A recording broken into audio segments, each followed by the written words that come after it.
Hi everyone, this is Deepshika from Nurturing Minds. Today we are going to study poem 6 of class 10th, Amanda by Robin Klein. Robin Klein एक Australian poetess है और उन्होंने जितने भी works लिखे हैं, जो भी उनकी पोम्स हैं, जो भी उनकी स्टोरीज हैं, वो सभी बच्चों से रिलेटेड हैं। और ये पोम है एक लिटिल गर्ल अमांडा के बारे में जो बहुत ही केयरफ्री है। उसे किसी चीज़ की कोई टेंशन नहीं है, बट उसकी जो मदर है वो उसे हमेशा नैग करती रहती है, मीन्स उसे हमेशा रिमाइंड कराती रहती है what to do and what not to do, कि उसे कैसे बैठना है, उसे कैसे खाना खाना है, उसे क्या काम करना है, किससे बात करनी है और कैसे बिहेव करना है। ये सब उसकी मदर उसके हर काम में इंटरफेयर करती हैं और अमांडा को ये बात बिल्कुल भी पसंद नहीं है। She feels that she is not free to do anything that she wants to do.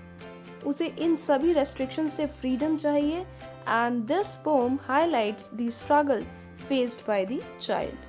ऐसा actually हम सभी की लाइफ में होता है। जब हम एक छोटी एज में होते हैं तो हमारे पेरेंट्स हमसे चाहते हैं कि हम एक प्रॉपर कोड ऑफ कंडक्ट को फॉलो करें, सोसाइटी के रूल्स के अकॉर्डिंग चलें, कैसे बात करनी है, कैसे खाना खाना है, कैसे बिहेव करना है दूसरों के आगे, ये सब हम प्रॉपर तरीके से फॉलो करें। बट जब पेरेंट्स हमें इन सब चीज़ों के बारे में समझाते हैं या कुछ बोलते हैं तो बच्चे को लगता है कि वो उन्हें डांट रहे हैं, वो उसे इरिटेट कर रहे हैं, तो बच्चा जो है वो बहुत ही ज़्यादा इरिटेट हो जाता है इन सब चीज़ों से। तो यही सब इसी पोइट्री में दिखाया गया है। So let us start the poem. Don't bite your nail Amanda, don't hunch your shoulders Amanda, Stop that slouching and sit up straight Amanda. First stanza जो है इसमें स्पीकर है अमांडा की मदर, जो बात कर रही हैं अमांडा से और उसे इंस्ट्रक्शंस दे रही हैं कि उसे क्या करना है, कैसे करना है। Don't bite your nails Amanda, कि तुम अपने नेल्स को बाइट मत करो। Don't hunch your shoulders Amanda, अपने शोल्डर्स को हंच मीन्स बेंड करना, झुका कर बैठना, तो अपने शोल्डर्स को झुकाकर मीन्स झुककर मत बैठो। Stop that slouching and sit up straight Amanda. उसकी मदर जो है वो विश करती हैं कि मेरी बेटी एक बहुत ही सोफिस्टिकेटेड वे में, एक बहुत ही प्रॉपर तरीके से सही पोस्चर के साथ बैठे। तो वो उसे कहती है स्टॉप दैट स्लाउचिंग। स्लाउच करना मीन्स ड्रूपिंग पोस्चर। जब हम सोफे पर या फिर हम बेड पर बैठे हैं, पहले हम स्ट्रेट बैठते हैं बट धीरे धीरे हम नीचे की तरफ होते जाते हैं और हमारी जो बैक है वो कम्प्लीटली बेंड हो जाती है। तो आप थर्ड पिक्चर में भी देख सकते हैं यहाँ पर।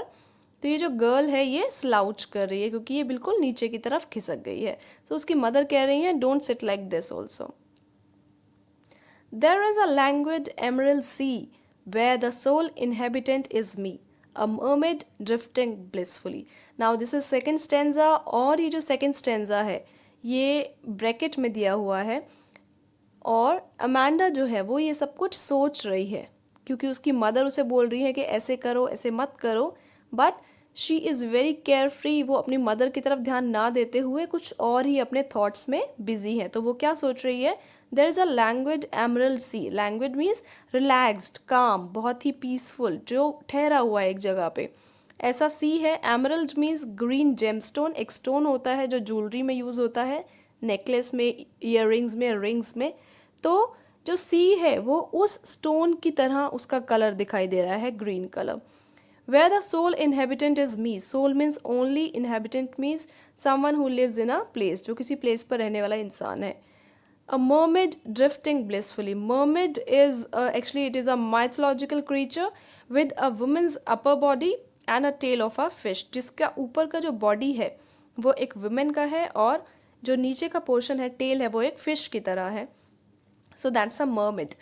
Drifting means moving slowly and blissfully means happily. अब वो क्या सोचती है कि एक ऐसा सी है ग्रीन कलर का जो बहुत ही रिलैक्स्ड है, बहुत ही ठहरा हुआ है और उसमें मैं सोल इनहेबिटेंट हूँ, मैं अकेली उस सी में रहती हूँ। And I am a mermaid drifting blissfully, मैं एक मर्मेड हूँ और बहुत ही हैप्पीली, बहुत ही आराम से मैं क्या कर रही हूँ, वहाँ पर मूव कर रही हूँ उस सी में। Did you finish your homework, Amanda? Did you tidy your room, Amanda? I thought I told you to clean your shoes, Amanda. Now this is third stanza. Again the speaker is the mother, और वो फिर से Amanda को कुछ instruct कर रही हैं। Did you finish your homework Amanda? वो क्वेश्चन कर रही हैं क्या तुमने अपना होमवर्क फिनिश किया। Did you tidy your room Amanda? Tidy means clean, क्या तुमने अपना रूम क्लीन किया। I thought I told you to clean your shoes Amanda, और वो बोलती हैं कि मैंने तुम्हें तुम्हारे शूज़ क्लीन करने के लिए बोला था, तो क्या तुमने ऐसा किया। I am an orphan roaming the street. I pattern soft dust with my hushed bare feet. The silence is golden, the freedom is sweet. Again ये जो फोर्थ स्टेंजा है ये आपको ब्रैकेट में दिखाई दे रहा है। It means these are the thoughts of Amanda. Amanda फिर से अपने थॉट्स में खोई हुई है, वो लॉस्ट है कम्प्लीटली। और वो क्या सोच रही है, I M N orphan. Orphan होता है एक अनाथ बच्चा जिसके पेरेंट्स ही नहीं है। तो वो अपने आप को सोच रही है कि मैं एक ऑर्फन हूँ, रोमिंग द स्ट्रीट, मेरा कोई ऊपर देखने वाला नहीं है, ना मम्मी है ना पापा है, और मैं रोम कर रही हूँ। रोम मीन्स वॉन्डरिंग फ्रीली, ऐसे ही मैं सड़कों पे गलियों में घूम रही हूँ। I pattern soft dust with my hushed bare feet.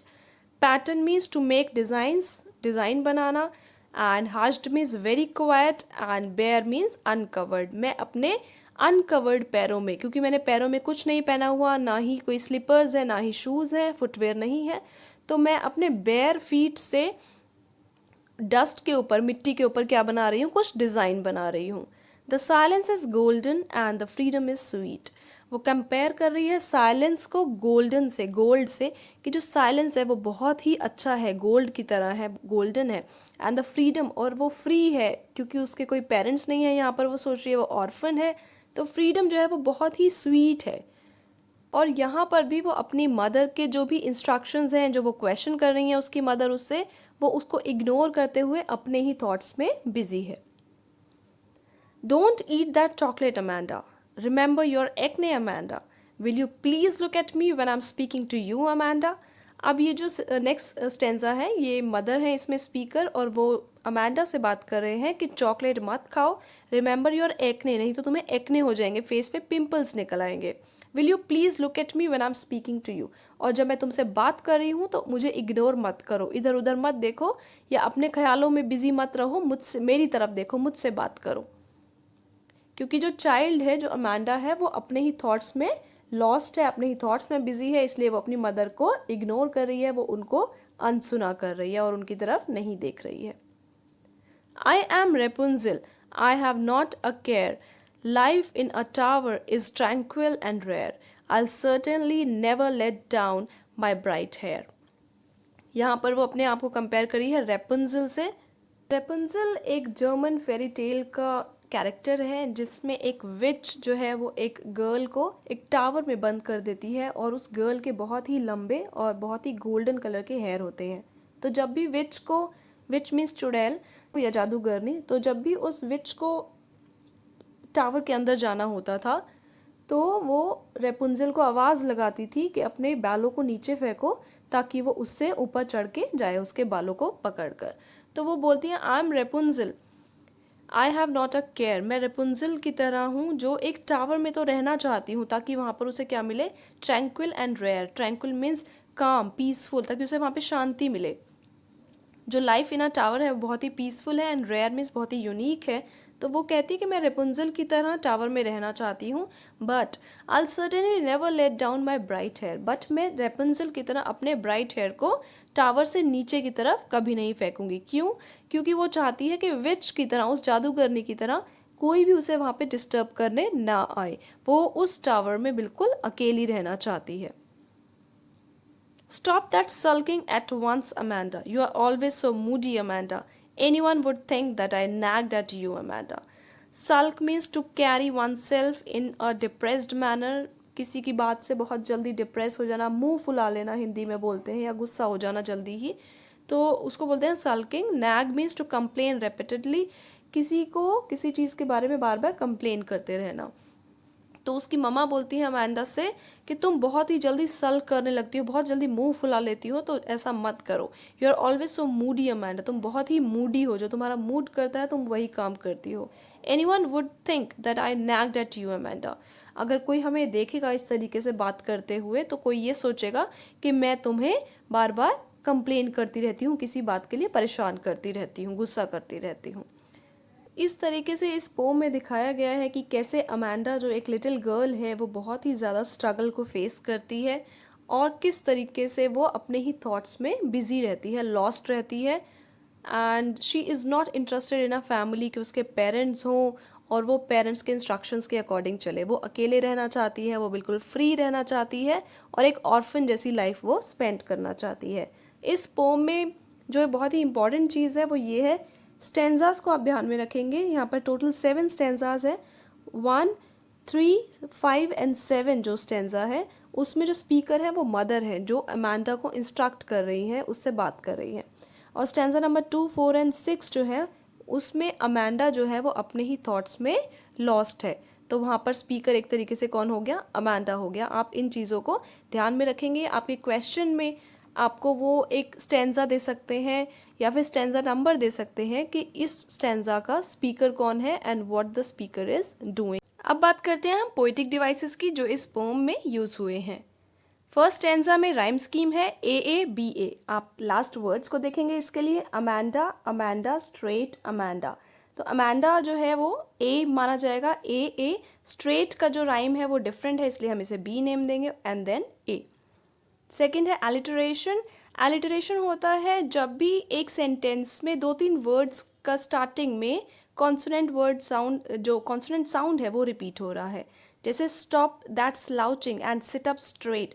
स साउंड जो है लाइन नंबर 3 में यहाँ पर रिपीट हुआ है। Stop slouching, seat straight. Next is anaphora. Anaphora जब भी 2 या 3 सेंटेंसेस जो है हमारे सेम वर्ड से स्टार्ट होते हैं तो उनके लिए यूज होता है एनाफोरा। लाइन नंबर 1 एंड 2 आप देख सकते हैं। These 2 lines begin with don't. Don't bite your nails Amanda, don't hunch your shoulders Amanda. So that is anaphora. Next is assonance. Assonance में आपका वॉल साउंड यूज होगा। Vowel sound repeat होता है। ओ sound जो है वो लाइन नंबर 2 में repeat हो रहा है और ज़रूरी नहीं है कि वो साउंड वर्ड्स के स्टार्टिंग में ही रिपीट हो, वो कहीं भी हो सकता है, मिडिल में या फिर एंड में। So don't your shoulder, that's it. तो यहाँ पर ओ साउंड जो है वो रिपीट हो रहा है। Next is repetition. Word Amanda जो है वो 3 टाइम्स यहाँ पर यूज़ किया गया है। सो अमांडा, अमांडा एंड अमांडा, इसलिए इसके लिए क्या होगा, रेपिटिशन। स्टेंजा 2 में राइम स्कीम है CCC। यहाँ पर आप लास्ट वर्ड्स देखेंगे, सी मी ब्लिसफुली। तो तीनों का राइम सेम है इसलिए यहाँ पर हम लिखेंगे CCC।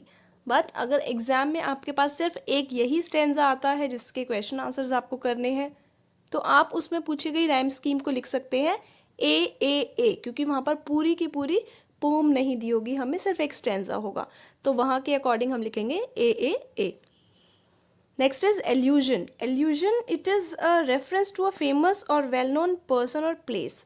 जब भी हम किसी फेमस पर्सन या वेल नोन पर्सन या प्लेस का रेफरेंस देते हैं किसी से रिलेटेड तो वो होता है एल्यूजन। मर्मेड जो है यहाँ पर, मर्मेड एक ऐसा क्रीचर जिसका जो अपर बॉडी है वो एक वुमेन का है और नीचे से वो एक फिश की तरह है, तो यहाँ पर उसका रेफरेंस दिया गया है। Next is metaphor. Metaphor is actually indirect comparison between two things. Emerald sea. Emerald is actually a green gemstone. Green color का gemstone है जो ज्वेलरी में यूज़ होता है और sea यहाँ पर समुद्र की बात की गई है तो यहाँ पर sea का comparison emerald से किया गया है कि वो उस ज्वेलरी के उस gemstone के कलर की तरह दिख रहा है, ग्रीन दिख रहा है बिल्कुल। थर्ड स्टेंजा, यहाँ पर राइम स्कीम है AABA। फिर से आप देखेंगे अमांडा, अमांडा, शूज़, अमांडा। तो सिर्फ शूज़ का जो राइम है वो डिफरेंट है इसलिए हम यहाँ पर लिखेंगे AABA। Next is anaphora. Line number 1 and 2 begin with did. जब भी 2 और more than 2 lines start with the same word then it is anaphora. Next is assonance. O sound जो है O is vowel sound, vowel sound repeat हो रहा है line number 3 में। I thought, I told you to clean your shoes. तो यहाँ पर O sound repeat हो रहा है। Next is repetition. Again the word Amanda has been repeated. यहाँ पर देखिए Amanda, Amanda, Amanda, so that is repetition. Fourth stanza में राइम स्कीम फिर से डिफरेंट है, स्ट्रीट, फीट, स्वीट। अगर एग्जाम में आता है आप इसको ए लिख सकते हैं, और पूरी अगर पोम की हम बात करें तो उसके अकॉर्डिंग ये बनता है C. Next is metaphor, indirect comparison between two things. वो बोल रही है silence is golden, freedom is sweet. Silence को उसने कंपेयर किया है गोल्ड से, गोल्डन से, जो बहुत ही प्रेशियस चीज़ होती है, और फ्रीडम को उसने कंपेयर किया है जो बहुत ही स्वीट चीज़ है, बहुत ही अच्छी चीज़ है। Fifth stanza rhyme scheme again, A B A, Amanda Amanda, you Amanda. O sound फिर से रिपीट हो रहा है, एसोनेंस है। Line number 3, will you look at me when I'm speaking to you. Repetition, again word Amanda has been repeated. Stanza 6, I am Rapunzel, I have not a care. So rhyme scheme is care, rare and hair. Again C. Allusion है यहाँ पर Rapunzel का। Rapunzel एक fairy tale का character है जो बहुत ही famous character है, तो उसने रेपुंजल का रेफरेंस दिया गया है यहाँ पोम में, जो जिसे एक विच जो है वो किसी टावर में बंद कर देती है। नेक्स्ट है एलिटरेशन, टी साउंड जो है, ट साउंड लाइन नंबर 2 में रिपीट हो रहा है। Life in a tower is tranquil, तो यहाँ पर एलिटरेशन है। Next is consonance, R sound in line number 3, certainly, never, let down my bright and hair. Consonants और एसोनेंट्स, इन दोनों में वॉवल एंड कॉन्सोनेंट साउंड कहीं भी रिपीट हो सकते हैं, वर्ड के स्टार्टिंग में, मिडिल में और एंड में, बट एलिटरेशन में जो साउंड है वो सिर्फ वर्ड के स्टार्टिंग में ही रिपीट होना चाहिए। Next is stanza number 7 rhyme scheme, A B A, Amanda Amanda, you Amanda. Next one alliteration, stop that sulking Amanda. Line number 1, S sound जो है वो रिपीट हो रहा है। Repetition, again the word Amanda has been repeated. So that was all for today. I hope you enjoyed this video. Please like and share it with your friends. See you soon with a new lesson. Till then, take care. Bye bye.